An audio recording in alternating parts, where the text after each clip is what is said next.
Hi, this is Kerry Artak with Wicked Stocks, bringing you the daily Tesla report for Thursday, August 10th, 2023. Before I click through the charts, just want to encourage you to please click like if you haven't already, subscribe to the Wicked Stocks YouTube channel, share the content if you would with friends and colleagues, and please check out wickedstocks.com, where we offer a full suite of both daily and weekly analytical videos, just like the daily Tesla report, daily analysis in the SPY and the Triple Q, weekly analysis in the S&P 500, NASDAQ 100, and the long bond ETF, the TLT, as well as two individual stock picks a week that you never see on YouTube. 5 to 10 minute video format just like this that cater to the 3 to 5 week swing trader out to the 3 to 5 month near term investor, always looking for 20% or more swings on those underlying stocks. This week, we put out two, one on Amgen, the biotech, as well as Microsoft. You might check those out. We offer a 5-day free trial up front. So you will get 5 days for free up front.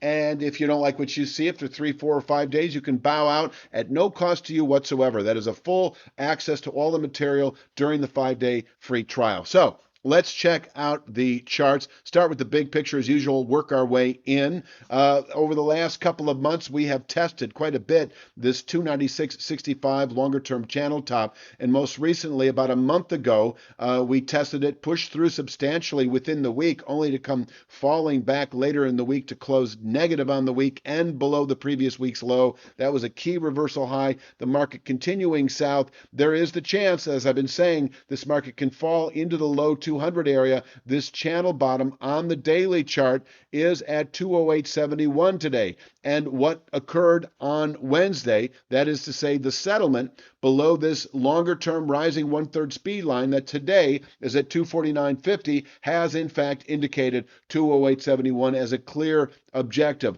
Over the next 2 to 3 weeks, and over the next 2 to 3 weeks, August 25th to be precise, this channel bottom lines up well with that 217.65 February 23 high anyway. And so I think it is probably safe to say that really what we're looking for is a retest of this prominent high. I am expecting the channel bottom. I'm just saying it converges over the next couple of weeks with that February high, where Tesla can bottom out through the rest of the year and turn higher again, back to, once again, that 296.65 rising channel top. And this is the channel bottom here roughly. It's really a trend line. The channel bottom is a little higher, but that is the area that is in reach and has been considered a possibility following the testing of this 296.65 channel top. Until we can get up and over it, this market is susceptible to falling back to channel support, which is now indicated following Wednesday settlement below 249.50. So for the day itself, let me comb through some other charts here.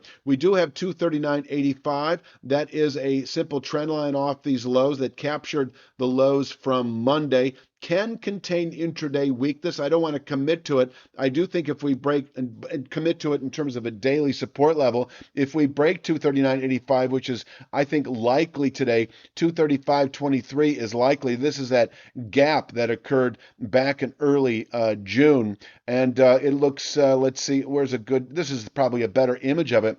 Breaking 239.85, 235.23, the June 8 high here, in reach today, where we can place a daily high. And if we close below 235.23, you've got that.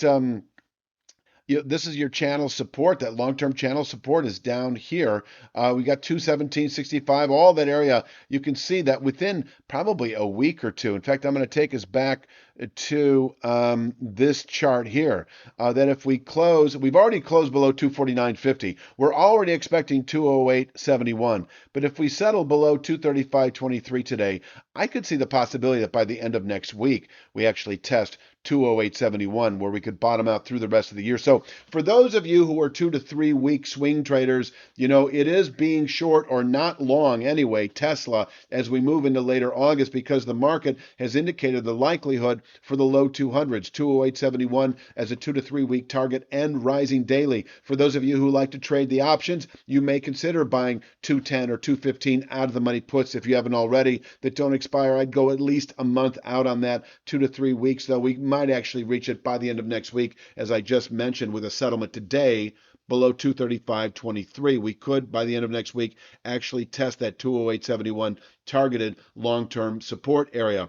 upside, 249.50 once again in reach and able to contain buying through next week, and below which 208.71 remains a 2 to 3 week target. Now, if we close back above 249.50, let me actually back up a little bit and mention that if we push or open above 249.50, it's not shown here. 254.12 is likely intraday, where we can top out on an intraday basis. That's a pretty decent day trade level, but pushing through 54.12, we could actually test 260.23 on an intraday basis. Now, that would be a substantial rally today, and I think following yesterday's, that is Wednesday settlement below 249.50, it is not likely. I think if we are to test, if we are to trade higher as we move into later August, it would be a settlement today back above 249.50. The market sort of regains its footing.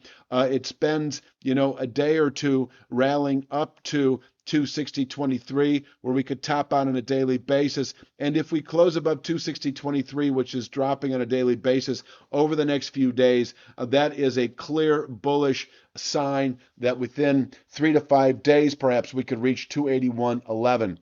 Bottom line, if we close back above the 249.50 speed line, I do think that over the next few weeks, 3 to 5 weeks, that 296.65 rising channel top would be in play again. We just have very respectable day trade level at 260.23. It's also a 3 to 5 day swing trade level. So if we close above 249.50, there's no good reason to be short as we move into later August. No good reason to be short as we move into Friday, because on Friday I would expect 260.23, where we can place a daily high. In terms of the upside 3 to 5 day swing trade, that would come clearly with a settlement above 260.23, then expecting 281.11 within 3 to 5 days, where we could top out on a weekly basis before continuing to 296.65, presumably following a settlement above 249.50. 3 to 5 day swing trade right now remains negative, down to 249.50. And I will go back to this chart here. Is the 217.65 February high possible over the next 3 to 5 days? Well, anything is possible, of course, but I see this as possible possibly by the end of next week. As I say, 2 to 3 weeks, could be 2 weeks before testing 208.71.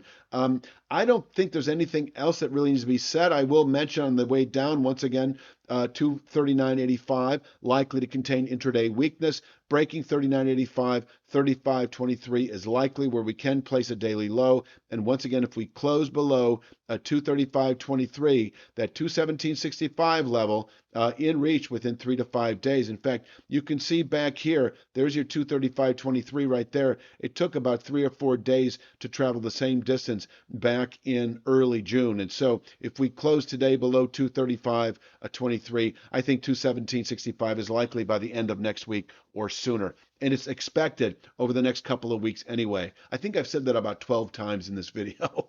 Anyway, I think that pretty much summarizes it. Nothing else to say. If you need to hear more, you can rewind, because there's nothing else to say. I'm going to leave it at that for Thursday's Tesla. Please click like, share, subscribe, and check out wickedstocks.com. You have a great evening.